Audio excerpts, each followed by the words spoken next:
பலமான ஒரு எச்சரிக்கை. வலை விரிப்பார்கள். உங்களை வீழ்த்த மட்டும் இல்லை, துன்பத்துக்கு மேலே துன்பத்தை கொடுக்க, மரண பயத்தை கூட காட்டுவார்கள் சில மனிதர்கள். கடவுளோட துணை இருக்கிற வரைக்கும் அந்த வலைக்குள்ள நீங்கள் போக முடியாது. அப்படியே அந்த வலைக்குள்ளே போனாலும் அந்த வலை நிச்சயமாக அருந்திடும். நீங்கள் 100% காப்பாற்றப்படுவீர்கள் அவருடைய துணை உங்களிடம் இருக்கும் வரை.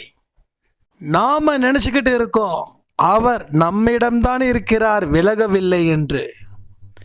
ஆனால் நாம் இன்னொருத்தங்க கிட்ட மனசை கொடுக்கும்போது அவர்கிட்ட நாம் மனசை எடுக்கிறோம். ஸோ நமக்கே தெரியாமல் இங்கே ஒரு விலகல் நடந்துக்கிட்டே இருக்குது சாயப்பா கிட்டே இருந்து. இதை புரிஞ்சிக்க வேண்டாமா? மனிதர்கள் வேணும், மனிதர்களை தாண்டி கடவுள் வேணும். கடவுள் இருந்தால் எந்த மனுஷன் உங்களை வீழ்த்தணும்னு நினைச்சாலும் அவன் ஒழிஞ்சு போவானே தவிர உங்களுக்கு ஒன்றும் ஆகாது. 200% உத்தரவாதம் இங்கே இருக்கு. கடவுளோட அருளை பெற்றவர்கள் கூட இந்த வலையில விழுந்துடுறாங்க. கடவுளே கதின்னு நினைக்கிறவங்க கூட சில பேருடைய சூழ்ச்சியினால் சின்ன பின்னமாகறாங்க. அதை நீங்கள் தெரிஞ்சுக்க வேண்டாமா? அதன்படி நல்லபடியாக வாழ வேண்டாமா?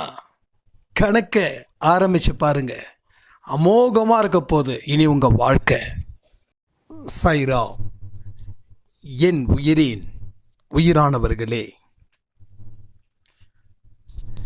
இன்னைக்கு காலையில் கொடுத்த ஒரு பதிவு என் வாழ்க்கையில் அத்தனையும் புரட்டி போடக்கூடிய ஒரு பதிவாக இருக்க போகுது. எனக்குள்ள ஒரு நல்ல விழிப்புணர்வை சாயப்பா அன்பே சாய் பதிவின் மூலமாக ஏற்படுத்தியிருக்காரு. வாழ்க்கையோட முதல் படியை எடுத்து வைக்காம நான் போனதால தான் இன்னைக்கு என்னோட வாழ்க்கையில் ஒரு உச்சத்தனமான ஒரு வெற்றியை என்னால் பெற முடியல. நல்ல அருமையான அற்புதமான வார்த்தைகள், சில நேரத்தில் சாயப்பாவோட அந்த கொந்தளிப்பும் இருந்தது, சில நேரத்தில் ஆறுதலும் இருந்தது, சில நேரத்தில் கொஞ்சலும் இருந்தது. இன்னைக்கு காலையில் கொடுத்த அந்த அற்புதமான பதிவு அப்படின்னு சொல்லியிருந்தாங்க. உண்மையிலேயே இட்ஸ் அ வெரி வெரி ஃபேண்டாஸ்டிக்காக இருந்தது அவங்களுடைய கமெண்ட்டு. ஆக்சுவலாக அவங்க கமெண்ட் பண்ணல, எனக்கு தனிப்பட்ட முறையில் அனுப்புனாங்கன்னு நினைக்கிறேன், சரியா தெரியல. பட் சாயப்பாவோட எதிர்பார்ப்பு அப்படின்ற ஒன்று இங்கே ரொம்ப பலமாக இருக்குது. அவருடைய எதிர்பார்ப்பை பூர்த்தி செய்வது எனது வேலைன்னு ஒரு மனுஷன் நினைச்ச களத்தில் இறங்குறான் அப்படின்னா அவருடைய வாழ்க்கையில் எத்திசையிலும் வெற்றி முழக்கமே அவனுக்கு ஏற்படும். கர்மாக்கள் எல்லாமே பின்னுக்கு போயிடும். உங்கள் விதி, தோஷம், சாபம், திருஷ்டி, இது மாதிரி பல விஷயங்கள் உங்கள் வாழ்க்கையில் துன்பத்தை கொடுத்துருக்கலாம். ஆனால் அத்தனையும் ஓட ஓட விரட்டலாம். அவருடைய குழந்தையாக இருந்து அவருடைய எதிர்பார்ப்பை நிறைவேற்றுவதே எனது பணி அப்படின்னு நினைக்கிறவங்களுக்கு, ஒரு 20 வயசான ஒரு சாய்ராம் அந்த பையன் என்கிட்ட பேசும்போது, எனக்கு கடவுள் நம்பிக்கை அப்படின்றது சுத்தமாகவே இல்லை, நான் ஒரு நேர்மையான ஒரு மனுஷனாக இருக்கணும்னு வாழ்ந்தா என்ன சுற்றியும் நரித்தனமான மனிதர்கள் இருக்கக்கூடிய இடத்துல வாழ முடியாதுன்னு நினச்சி ஏங்கும்போது எனக்கு உங்கள் பதிவுகள் ரொம்ப சந்தோஷமாக ஒரு வெற்றி பெறுவதற்கு உண்டான வழிகளாகவும் இருக்குது. ஸோ நல்லவனாக இருந்தால் கடவுள் நம்மளை உயர்த்துவார். ஸோ கடவுளை வணங்குறதால மட்டும் கடவுள் உயர்த்துவது இல்லை, நல்ல மனுஷனாக இருந்தால் மட்டும்தான் கடவுள் உயர்த்துவாருன்னு நீங்கள் பல பதிவுகளை சொல்லும்போது எனக்கே கடவுள் மேலே ஒரு மதிப்பும் மரியாதையும் அதை தாண்டின ஒரு அன்பும் எனக்கு வந்திருக்குது. இன்னைக்கு நான் சிறப்பாகவே வாழ்ந்துக்கிட்டு இருக்கேன் அப்படின்னு. ஸோ மனுஷங்களோட வாழ்க்கையில் பல குறுக்கீடுகள் இருக்கும். ஒரு குறுக்கீடும் உங்கள் மனதையும் உங்கள் எண்ணத்தையும் உங்கள் புத்தியையும் அதனால் செயலையும் மாற்றக்கூடியதா அமையும். அது மிகவும் மோசமானதாகவும் இருக்கும், மிகவும் மோசமானதாக இருக்கும். ஏன்னா குறுக்கீடுகள் அப்படின்றது கடவுளால் இருக்கிறதா இல்லை சாத்தானால் இருக்கிறதா அப்படின்றத தெரிஞ்சுக்கணும். அப்போ சாத்தானால் ஒரு குறுக்கீடு இருந்துச்சுன்னா அந்த குறுக்கீட்டை தாண்டி நம்ம போகணும். அது சொல்லக்கூடிய டைரெக்ஷனை போகக்கூடாது. அது நரகத்துக்குன்ற டைரெக்ஷனில் போகும். நாம் நினைப்போம் அது சொர்க்கத்துக்கு போகிற பாதை அப்படி தான் எழுதியிருந்ததுன்னு. நய வஞ்சகர்கள் சொர்க்கத்துக்கு போகிற பாதை அப்படின்னு சொல்லி உங்களை ஏமாற்றி நரகத்திற்கு அழைத்து செல்வார்கள். இன்னைக்கு நிறைய மனுஷங்க ஏமாற்றப்பட்டதற்கு காரணம் என்ன தெரியுமா? அவங்க வாழ்க்கையில் உயிராக இருக்கிற மாதிரியும் உங்களை அவங்க காப்பாற்றுவது போலவும் நீங்கள் இல்லை என்றால் அவர்கள் வாழ்க்கையே இல்லை என்றோ நரித்தனமான மனிதர்கள் சூழ்ந்துக்கிட்டு தான் இருப்பாங்க. இது எல்லாமே சாத்தானுடைய செயல். அந்த மனுஷங்க மூலமாக நிறைவேற்றுவாங்க. நாம் கொஞ்சம் அசந்துட்டோம் அப்படின்னா நம்மளை சுடுகாட்டில் போட்டு புதைச்சிடுவாங்க. சொல்லுவாங்கல்ல, தூங்கும்போது கூட காலாட்டிக்கிட்டே தூங்கு, இல்லைன்னா நீ முடிஞ்சிட்டேன்னு சொல்லி சுடுகாட்டில் புதைச்சிருவாங்க அப்படின்னு பெரியவங்க சொல்லுவாங்க. இது எப்பயோ சொன்னது, அது இப்போ வரைக்கும் பொருந்தது. ஸோ பல வருஷத்துக்கு முன்னாடியே அதர்மம் இருக்குதுன்னு கண்ணீர் விட்டார்கள் மக்கள். அப்போவே கண்ணீர் விட்ட மக்கள் இப்போது கண்டிப்பாக சில பேர் இறந்து போயிருக்கலாம். இன்னைக்கு என்ன நடக்குது? நம்மளை சுற்றி தர்மமாக நடக்குது. நம்ம சுற்றி நல்லவர்களாக வாழ்ந்துட்டுருக்காங்க. நமக்கு நல்லது செய்வதற்காகவா இங்கே தவம் இருக்காங்க. ஒரு மனுஷன் உங்களுக்கு நல்லது செய்கிறான்னா பார்த்துக்கணும் ரொம்ப கேர்ஃபுல்லாக. இவன் ஏன் நமக்கு நல்லது செய்கிறான் அப்படின்னு. நல்லதை செய்கிறவன் கவுக்கத்தான் இந்த வேலையை செய்கிறான்னு கவுந்ததுக்கப்புறம் நம்ம ஃபீல் பண்ணக்கூடாது. ஸோ எதிரியை கூட நம்பலாம், ஆனால் பக்கத்தில் இருக்கிற நண்பனை நம்பும்போது கொஞ்சம் பார்த்து யோசித்து செய்யணும். எவன் உங்களை அளவுக்கு மீறி புகழ்கிறானோ அவங்ககிட்ட 10 அடியில் 1000 அடி தள்ளி நில்லுங்க. அது உங்களுக்கு ரொம்ப நல்லது.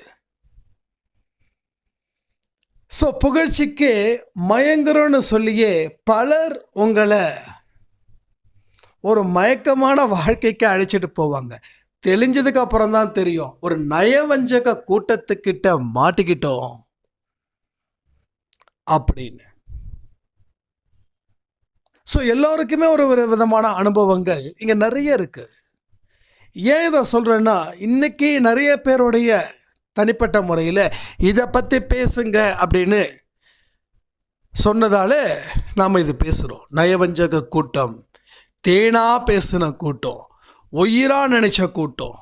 ஆனால் இன்னைக்கு என்ன பாழுங்கிணத்துல தள்ளிவிட்டு வேடிக்கை மட்டும் பார்க்கல, கொண்டாட்டமாக இருக்காங்க அப்படின்னு.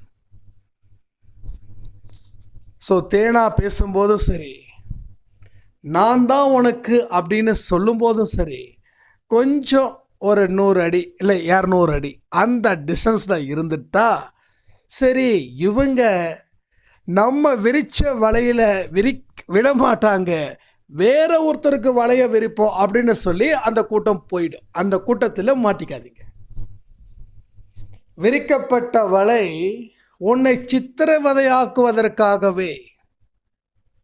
இன்னைக்கு பல மனுஷங்க இன்னொரு மனுஷனால தான் கஷ்டப்படுறான். இன்னைக்கு எனக்கு ஒருத்தன் ஒரு அனுபவத்தை கொடுக்குறான்னா, ஒரு நாயோ நரியோ சிங்கமோ காண்டா மிருகமோ கொடுக்கல. யார் கொடுக்குறா? என்னை சுற்றி இருக்கிறவன் கொடுக்குறான். அவன் யாரு? மனுஷன், நம்மள மாதிரி மனுஷன். ஸோ அந்த நயவஞ்சக கூட்டத்தில் இருந்து விலகி நின்னா நம்ம வாழ்க்கையில் தப்பிச்சுக்கலாம். ஆனால் எப்படி விலகி நிற்க முடியும் அப்படின்னு பார்த்தா, யார் கடவுளுடைய அதிக தொடர்பில் இருக்கிறார்களோ அவர்களால் மட்டுமே அது செய்ய முடியும். அப்போ சாயப்பா அப்படின்ற ஒருத்தர் கூட நீங்கள் எந்த அளவுக்கு நெருக்கமாக இருக்கீங்களோ அப்போ அந்த நயவஞ்சக கூட்டம் உங்களுக்கு வலை விரிக்காது. ஏன்னா விரிச்ச வலை விரிச்சதாகவே இருக்குது, அதில் நீங்கள் சிக்கல. அவங்களுக்கு இப்போதைக்கு ஒரு ஆள் வேணும், அந்த வலையில் சிக்க வைக்கிறதுக்கு ஒரு ஆள் வேணும். அப்போது காத்திருக்கும்போது உங்களுக்கு பல விதமான ஆசைகளை ஏற்படுத்துவாங்க. உங்கள் எமோஷனல் கூட விளையாடுவாங்க. உங்கள் எமோஷனலை அவங்களுக்கு தக்கவாறு பயன்படுத்திப்பாங்க. உலகத்திலேயே அவங்கள விட நல்ல மனுஷன் யாருமே இல்லை அப்படின்னு சொல்லி உங்களுக்கு ப்ரூஃப் பண்ணுறதுக்கு பல விதத்துலேயும் நடிப்பார்கள். நடித்து அசத்துவார்கள். ஒரு ஸ்டேஜில் நீங்களே அந்த வலையில் போய் விழுந்துருவீங்க. அப்போ விரிக்கப்பட்ட வலை உங்களுக்கானதா உங்களுக்கு இல்லையான்றதை எதை வச்சு முடிவு பண்ண முடியும்னா, நீங்கள் யாருடைய தொடர்பில் இருக்கிறீங்களோ அதை வச்சு முடிவு பண்ண முடியும். இன்னைக்கு பல பேரோட வாழ்க்கை சின்ன பின்னமாக மாறி நிற்குது. ஒரு பெண் சொன்னாங்க, அண்ணா சாயப்பானா எனக்கு உசுறு. நான் அப்படிதான் என்னோட மனசில் ஒரு பெரிய இரும்பு கதவை போட்டு வச்சேன். ஆனால் அது எப்படி திறந்துச்சுன்னு தெரியல. இன்னைக்கு சாயப்பாவை மெல்ல மெல்ல மெல்ல மெல்ல விலகிட்டேன். அப்போ விலகினதுக்கு அப்புறம்தான் தெரியுது நம்ம யார் கூடயே சேர்ந்துருக்கோம். ஸோ சேர்ந்தவன் நல்லவனா அப்படின்னு பார்த்தா இல்லை, அவனுக்கு தேவையானதுக்காக என்ன பயன்படுத்தி இன்னைக்கு என்ன தூக்கி எறிஞ்சிட்டான். என் மனசு வெடிக்குது, கண்ணீர் அருவியா கொட்டுது அப்படின்னு. அப்போ யார்கிட்ட நம்ம நிற்கிறோமோ அதை பொறுத்து வாழ்க்கை. யார்கிட்ட இருந்து விலகிறோமோ அங்கே ஆபத்தும் ஆரம்பமாகுதுன்றதை நீங்கள் என்னைக்குமே மறக்காதீங்க. அவருடைய விலகல் அவராக விலகலை, நீங்கள் விலகுறீங்க. அவருடைய கையை கட்டியமாக பிடிச்சிருக்கிற வரைக்கும் நீங்கள் அன்பு குழந்தையா, செல்ல குழந்தையா, தைரியமான குழந்தையா இருந்தீங்க. அவருடைய கையை விட்டாச்சு, இன்னும் கொஞ்ச நேரத்தில் எல்லாமே உங்களை விட்டுட்டு போக போகுதுன்ற ஒரு ஆபத்தையும் இந்த பதிவின் மூலமாக உங்களுக்கு நான் சொல்லணும்னு சாயப்பா விருப்பப்படுறாரு. கண்டிப்பாக இது யாருடைய மனசையாவது போய் பாதிக்கும். யாருக்காவது ஒரு தெளிவு வரும். ஒருத்தவங்களுக்கு கூடவா இந்த தெளிவு வராது? ஒரு மனுஷனுக்கோ ஒரு மனுஷிக்கு கூடவா இந்த தெளிவு வராது? தெளிவு வரும்.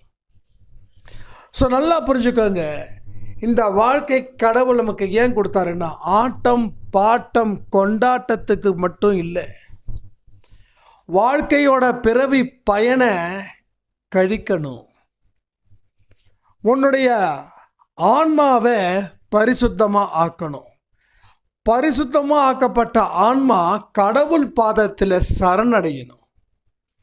இந்த 3 விஷயத்தை ஒரு பிறவியிலும் தெரிஞ்சுக்கிட்டா பிறவி பயனும் குறையும், துன்பமும் குறையும், ஆன்மாவும் பரிசுத்தமாகும். பரிசுத்தப்படுத்தப்பட்ட ஆன்மா கடவுளுடைய பாதத்தில் போயிட்டு சரணாகதி அடைஞ்சு மறுபிறவி அப்படின்ற ஒரு விஷயத்துக்கு மூட்டை கட்டி வச்சிடலாம்.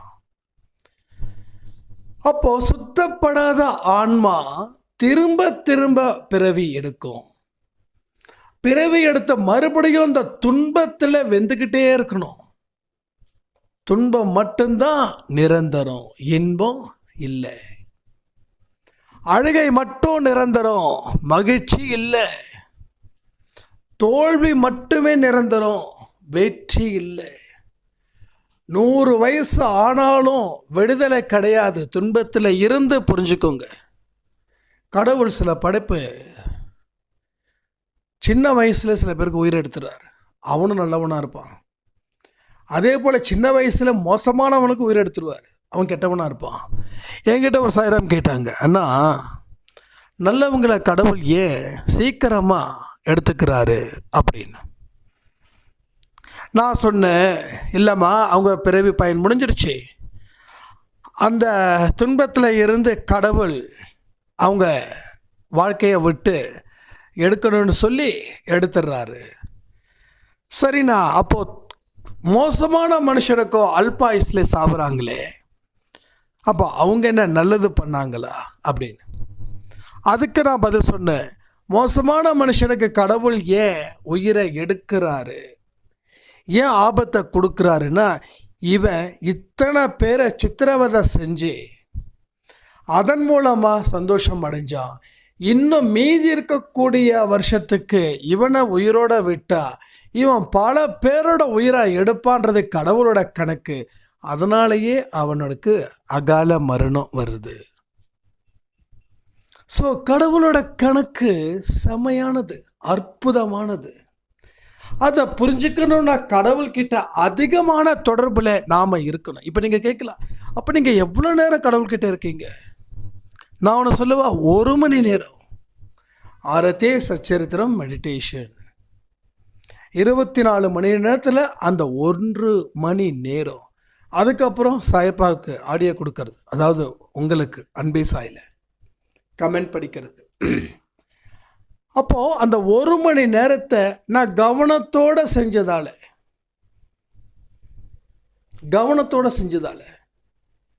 விருப்பு வெறுப்பு இல்லாமல் செஞ்சதால ஒரு செயல் எப்படி இருக்கணும்னு பகவத்கீதையில ரொம்ப தெளிவாக சொல்லியிருக்காங்க. நமக்கு தான் புரியல, நமக்கு தமிழ் தெரியல. பேருக்கு தமிழ் தெரியல. நம்ம எல்லாருமே இங்கிலீஷ் ஹிந்தி இப்படி தான் தெரியும் போல். அதனால் தமிழ் சொன்னாலும் புரியல, தமிழ் படித்தாலும் புரியல, தமிழ் எழுதினாலும் புரியல. எனக்கு என்னமோ அப்படி தான் தோணுது. ஏன்னா பகவத்கீதை புக்கை படிக்கிறோமோ இல்லையோ, அட்லீஸ்ட் ஏதோ ஒன்று காதில் ஒன்று கேட்குது, அதில் மீனிங் புரிய மாட்டேங்குது பாவம். மற்றதுக்கெல்லாம் மீனிங் நமக்கு புரியுது, ஆனால் நல்ல விஷயத்துக்கு மட்டும் மீனிங் புரிய மாட்டேங்குது. நம்மளை பற்றி யாராவது குறை சொன்னால் புரியுது, நம்ம யாரை பற்றி குறை சொன்னாலும் அதுவும் நமக்கு தெரியுது, அதுவும் நமக்கு புரியுது. அது ரொம்ப டீட்டெயில்டாக சொல்லணும், மற்றவங்களுக்கு புரிகிற மாதிரி சொல்கிற அளவுக்கு நமக்கு கேப்பபிள் இருக்குது. ஆனால் கீதையில் சொன்ன விஷயம் என்ன தெரியுமா? ஒரு செயல் செய்யும்போது முழு கவனத்தையும் அது வையி, அதில் வச்சு நீ செயல் புரி. நீ செயல் புரிவதற்கு மட்டும்தான் உனக்கு அதிகாரம் கொடுத்துருக்குது, அதனுடைய முடிவுக்கும் உனக்கும் சம்பந்தம் இல்லை. பற்றற்ற நிலையில் அந்த செயல் செய்ய, பற்று உள்ளவனாக இருந்து நீ செயல் புரிஞ்சா அதில் இருக்கக்கூடிய விருப்புக்கும் வெறுப்புக்கும் நீ ஆளாவாய். அது உனக்கு சாதனை ஆகாது. ஆனால் பலனை எதிர்பார்க்காமல் காரியத்தில் மட்டும் கண்ணும் கருத்துமாக இரு. முடிவு அவனதுன்னு சொல்லி நினச்சி செயல்படு. அதுதான் உனக்கு சாதனையாக்கும். அந்த செயல் தான் சாதனையாக்கும். இது உங்களுக்கு தெரியாத எத்தனை பேருக்கு இது புதுசாக கேட்குறீங்க? கமெண்ட் பண்ணுறீங்களா? இல்லை தம்பி, இல்லை அண்ணா, இது புதுசு. இதுக்கு முன்னாடி இந்த வார்த்தையை நான் எங்கேயுமே கேட்டதில்லை. இது புத்தம் புதுசு. ஓ, இப்படி தான் இருக்கணுமா அப்படின்னு ஆச்சரியப்படுற மாதிரி நீங்கள் இந்த விஷயத்தை கேட்டிங்கன்னா தாராளமாக கமெண்ட் பண்ணுங்கள். நான் உங்களை வரவேற்கிறேன். இல்லைப்பா, தெரியும்ப்பா. அப்போ தெரியும்னா செய்வதற்கு என்ன பிரச்சனை? அப்போ நம்ம எல்லா இடத்துலையும் கடவுளோட வார்த்தையை மீறுறோம். கடவுளுடைய வார்த்தையை மீறுவது எதற்கு சமம் தெரியுமா? கடவுள்கிட்ட இருந்து விலகிறதுக்கு சமம். எத்தனை வருஷங்கள் தான், இல்லை எத்தனை பிறவைகள் தான் இந்த துன்பத்தையே நினச்சி வாழணும். கொஞ்சமாவது மைண்ட் ரிலாக்ஸாக இருக்க வேண்டாமா? மனசை கண்ட்ரோல் பண்ண வேண்டாமா? மனசை என்ன நினைக்கணும்னு சொல்லி அந்த அதிகாரத்தை நீங்கள் கொடுக்காம மனசு போகிற போக்கத்துக்கு நீங்கள் போனீங்கன்னா வேலைக்காரன் காலில் விழுவதற்கு சமம். உங்களுக்கு தெரியாதா? மனசுன்றது வேலைக்காரன், புத்தின்றது எஜமானன். ஸோ எஜமானன் சொல்கிறத தான் வேலைக்காரன் கேட்கணும். வேலைக்காரன் சொல்கிறத எஜமானன் கேட்டால் அந்த எஜமானன் நடுத்தெருவுக்கு வந்துடுவான். வேலைக்காரன் இன்னொரு இடத்துல வேலை செஞ்சு அங்கே இருக்கக்கூடிய எஜமானனுக்கும் இதே நிலைமை தான் வரும். இன்னைக்கு நாம் நடுத்தெருவுக்கு வர மாதிரி இருக்கலாம், இல்லை வந்திருக்கலாம். ஆனால் இப்போ இந்த இடத்த நீங்கள் ஸ்ட்ராங் பண்ணிட்டீங்கன்னா வராமல் இருப்பீர்கள். இது 100% உத்தரவாதத்தை நான் கொடுக்குறேன். கொஞ்ச நாளைக்கு மனசு சொல்கிறத ஆஃப் பண்ணிடுங்க. அந்த சேனல் வேண்டாம். அந்த சேனல் பாழா போன சேனல். அதில் இதுவரைக்கும் எந்த நல்ல விஷயமும் நடக்கலை. அதனால் அது வேண்டாம். ஸோ புத்தி சொல்கிறத கேளுங்க. ஏன்னா நம்ம அடிக்கடி சொல்லுவோம், அறிவின் மூலமாக தான் கடவுள் பேசுவார். ஏன் இந்த வார்த்தையை பல தடவை சொல்கிறேன்? அவர் பேசுகிறாரு, என்ன பேசிக்கிட்டே இருப்பாரா? இப்போது நீங்கள் ஒரு மனுஷங்கிட்ட பேசுகிறீங்க, அவன் மேலே இருக்கிற அக்கறையில் நீங்கள் நிறைய பேசுகிறீங்க, ஏகப்பட்டதை பேசுகிறீங்க, எக்கச்சக்கமாக பேசுகிறீங்க. ஆனால் ஒரு சர்டன் ஸ்டேஜில் நீங்கள் பேசுகிறத நிறுத்துறீங்க. ஏன் தெரியுமா? கமெண்ட் பண்ணுறீங்களா? நீங்கள் நல்லா பேசுகிறீங்க, பேசிக்கிட்டே இருக்கீங்க. ஒரு ஸ்டேஜில் பேசுகிறத நிறுத்துவதற்கு காரணம் என்ன தெரியுமா? நீங்கள் என்ன பேசினாலும் அவன் கேட்க போகிறது இல்லை. நான் ஏன் தேவையில்லாமல் தொண்டை தண்ணி வற்றி கத்தணும் அப்படின்னு ஒரு முடிவுக்கு நீங்கள் வரதால் அந்த இடத்துல என்ன ஆகுது? பேச்சுவார்த்தை அதோடு நின்றுடுது. கொஞ்ச நாள் மௌனம் காக்குறீங்க. அந்த மௌனத்துக்கும் எதிரில் இருக்கக்கூடிய பர்சன் ரியாக்ட் பண்ணலை. நீங்கள் என்ன பண்ணுறீங்க? கொஞ்சம் விலகுறீங்க. அப்பையும் போகாதேன்னு சொல்லலை. மறுபடியும் விலகுறீங்க, அப்பையும் போகாதேன்னு சொல்லலை. ஒட்டு மொத்தமாக விலகுறீங்க, அப்பையும் உங்களை தேடலை. ஓகே, இதே போல தான் கடவுள் அறிவின் மூலமாக பேசிக்கொண்டே இருக்கிறார். நீங்கள் கேட்பது போல் இல்லை, அதனால் பேசுவதை நிறுத்திவிட்டார். அப்பொழுதும் நீங்கள் புரிந்து கொள்ளவில்லை, திரும்பவும் உங்களிடமிருந்து விலகுகிறார். அப்பொழுதும் நீங்கள் கவலைப்படவில்லை, இப்பொழுது முழுவதுமாக விலகிவிட்டார். இப்பொழுது கவலைப்படவில்லை. ஏனென்றால் உங்களுக்கு இன்னமும் பிரச்சனைகள் விஸ்வரூபம் எடுக்கவில்லை. இப்பையும் நீங்கள் ஒரு கிரேஸ் பீரியடில் இருக்கீங்க. ஒரு 4 நாள் 5 நாள் எக்ஸ்ட்ரா ஆஃபர்ஸ் கொடுப்பாங்கல்ல, ஏதாவது ஸ்கீம்ஸ் அது இதுன்னு சொல்லி, அந்த 5-6 நாள் எக்ஸஸ் பீரியடில் இருக்கீங்க. அப்போ இதை கண்டினியூ பண்ணால் தான் இந்த பெனிஃபிட்ஸ், இதை கண்டினியூ பண்ணலன்னா இந்த பெனிஃபிட்ஸ் வராது. அப்போது இப்போ நீங்கள் கிரேஸ் பீரியடில் இருக்கிறதுக்கு தான் இத்தனை பதிவுகள் உங்கள் காதில் வலுக்கட்டாயமாக சாயப்பாவினால் திணிக்கப்படுகிறது. பட் இப்பையும் நான் அப்படி தான் அப்படின்னா அவர் சொல்லிடுவார், பிரச்சனை வரும், அன்னைக்கு நீ என் கதவை தட்டுவ, அப்போ நான் திறக்க மாட்டேன், அப்படி மறுபடியும் ஓன்னு கத்துவ, நான் உன் குழந்தை வந்திருக்கேன்னு, அப்போ நான் திரும்ப வந்து சொல்லுவேன் நீ யாருன்னு எனக்கு தெரியாதுன்னு சொல்லி கதவை திறந்து இந்த பதிலை சொல்லி மறுபடியும் கதவை நான் சாத்துவேன். இந்த மாதிரியான ஒரு எக்ஸ்பீரியன்ஸ் யாருக்கு எத்தனை பேருக்கு நடந்திருக்கு? முதல்ல கடவுள் உங்களுக்கு எல்லாம் செஞ்சார், அதுக்கப்புறமா நீங்கள் உங்கள் வாழ்க்கையை விட்டு மெல்ல மெல்ல விலகுனீங்க, கடவுளுக்கும் உங்களுக்கும் சம்பந்தம் இல்லாமல். இப்போது உங்களுக்கு பிரச்சனை அதிகரிக்குது, கடவுள்கிட்ட போய் ரெக்வெஸ்ட் பண்ணுறீங்க, கடவுள் உங்கள் பிரச்சனையை தீர்க்கலை, இன்னமும் அடுத்தடுத்த நொடிகள் திக் திக் திக்கு என்ற நொடிகளாகவே இருக்குது. இது அதற்கு சமம். புரியுதுங்க? புரிஞ்சுக்கோங்க, இது அந்த எடுத்துக்காட்டுக்கு சமம். ஏன் எடுத்துக்காட்டோட சொல்கிறேன்னா, அப்போ தான் ஆழமாக சொல்ல வேண்டியதை உங்களால் புரிஞ்சிக்க முடியுன்றதுக்காக. ஸோ கற்பனை பண்ணி தான் நம்ம வாழ்க்கையை வாழணும். எதுக்கோ கற்பனை பண்ணுறோம், ஆனால் கடவுளுடைய விஷயத்துக்கும் கொஞ்சம் கற்பனை பண்ணுறதால தப்பு இல்லையே. நீங்கள் நல்லா புரிஞ்சு முடிவெடுங்க. நேரம் காலம் இன்னும் இருக்கிறது. சீக்கிரமாக சட்டுப்பட்டு முடிவுக்கு வாங்க. ஒன்று அவருடைய விருப்பத்தின்படியா, இல்லை உங்களது விருப்பத்தின்படியா. ஒரு நாள் அவர்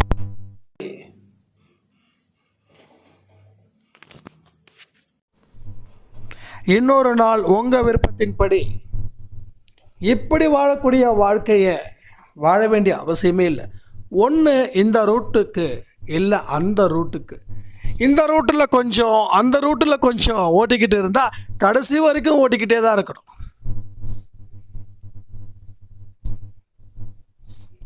ஒரு பயத்தின் அடிப்படையில் சாயப்பா பக்கம் சாயாதீங்க, ஒரு நம்பிக்கையின் அடிப்படையில் சாயப்பா பக்கம் சாயுங்க. அந்த நம்பிக்கை தான் இங்கே தேவை, பயம் தேவை இல்லை. எது தேவை? நம்பிக்கை. எது உங்கள் வாழ்க்கைக்கு தேவைன்றதை உங்களுக்கு தெரியாதது ஒன்றும் இல்லை. அந்த வாழ்க்கையின்படி உங்கள் வாக்கு கடவுளுடைய வாக்காக மாறட்டும்.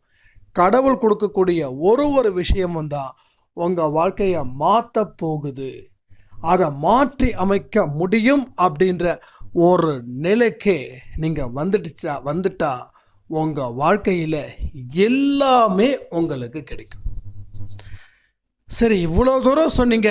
இப்போது நான் சாயப்பாவுடைய வாக்கின்படி வாழ்ந்தா என்ன நடக்கும் அப்படின்றத கற்பனை. இப்போது கண்களை மூடி இந்த பகுதியை கேட்கணும். முதல்ல உங்களுக்கு பிடிச்சிருந்த பீடைகள் விலகி ஓடும்.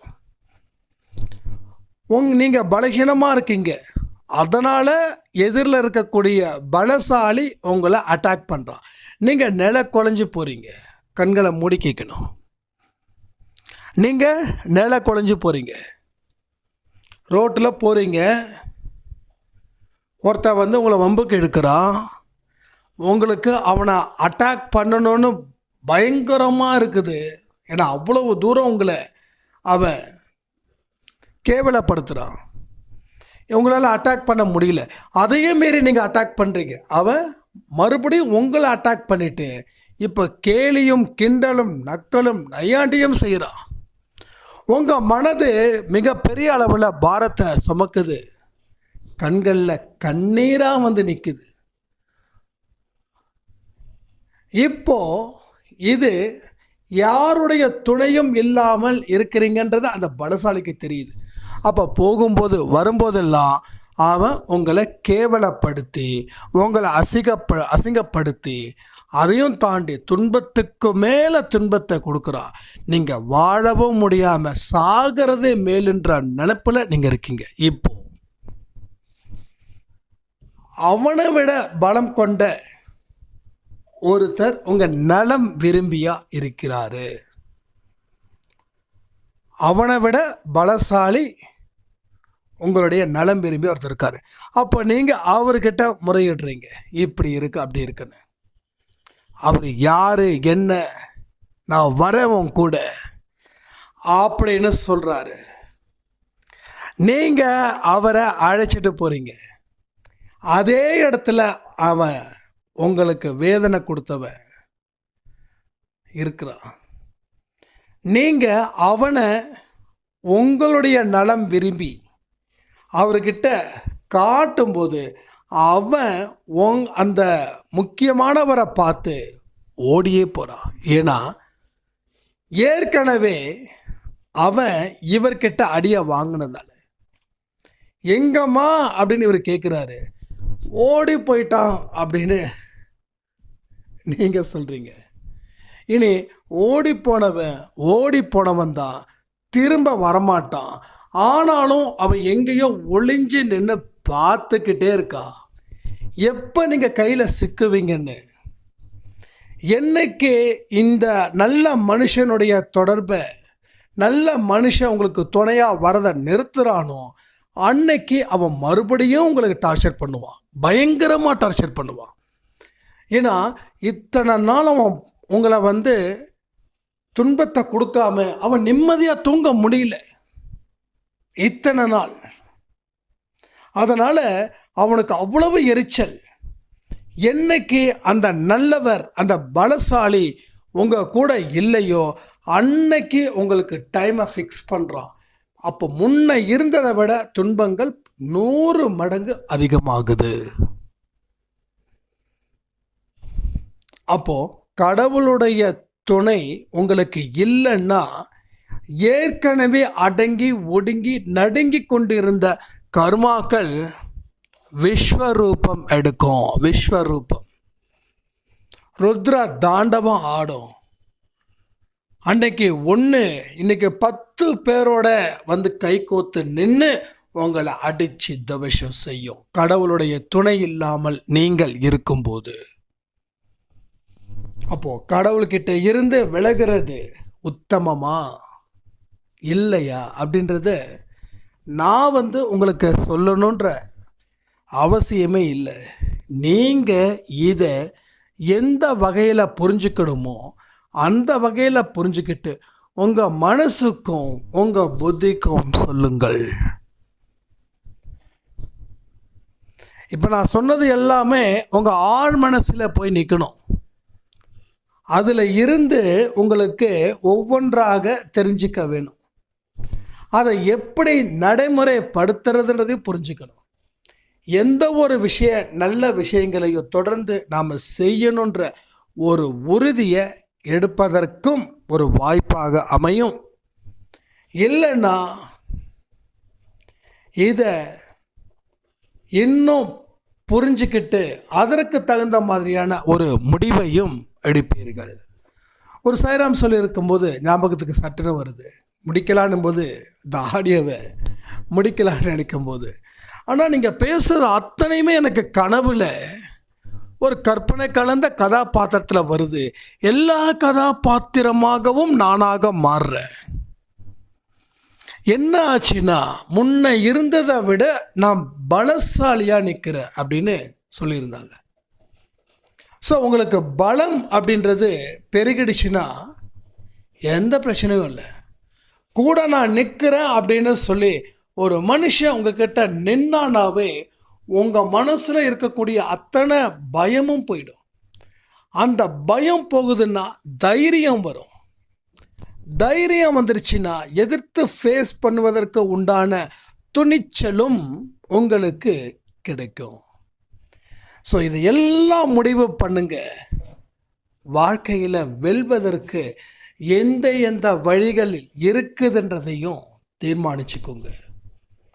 இந்த பதிவு உங்களோட மனசில் போயிட்டு ஒரு ஆழ்ந்த நம்பிக்கையை ஏற்படுத்துச்சுன்னா நீங்கள் இதுவரைக்கும் சரியாக இந்த பதிவை புரிஞ்சு அதை ஃபாலோ பண்ணியிருக்கீங்கன்னு அர்த்தம். நம்பிக்கை கொஞ்சம் சட்டுப்பட்டு சரியில்லைன்னா நான் பேச பேச எங்கேயோ கற்பனை உலகத்துக்கு நீங்கள் போயிட்டீங்கன்னு அர்த்தம். நீங்கள் எல்லாருமே கடவுளோட குழந்தைகள் தான். அது சாயப்பாவால் தேர்ந்தெடுக்கப்பட்ட குழந்தைகளை தாண்டி வேற எதுவும் இல்லை. அப்போ ஒரு பதிவுகளையும் எந்த கவனத்தோட கேட்கணுன்னா, அடுத்தடுத்த நொடி வரக்கூடிய செய்தி எனக்கானதுன்ற நம்பிக்கையோடு நீங்கள் கேளுங்க. உங்கள் கவனங்கள் எங்கேயாவது போச்சுன்னா அந்த ஆடியோவை பாஸ் பண்ணிவிட்டு எங்கே உங்கள் கவனம் போகுதுன்னு பாருங்கள். போயிட்டு அங்கே கொஞ்சம் சில மணி நொடிகள் இருந்துட்டு திருப்பி கேளுங்க. மறுபடியும் கவன சிதறல்கள் வரும். மறுபடியும் சில நொடிகள் எடுத்துக்கோங்க. மறுபடியும் வாங்க, இப்படி வாங்க. அப்போ தான் முழுக்க இந்த பதிவில் சொல்லப்பட்ட அத்தனை விஷயங்களும் இதில் எவ்வளவு ஒரு வேல்யூ பாயிண்ட்ஸ் இருக்குது. இந்த வேல்யூ பாயிண்ட்ஸ் தான் நம்ம வாழ்க்கையே புரட்டி போட போகுது அப்படின்ற ஒரு விஷயமும் புரியும்.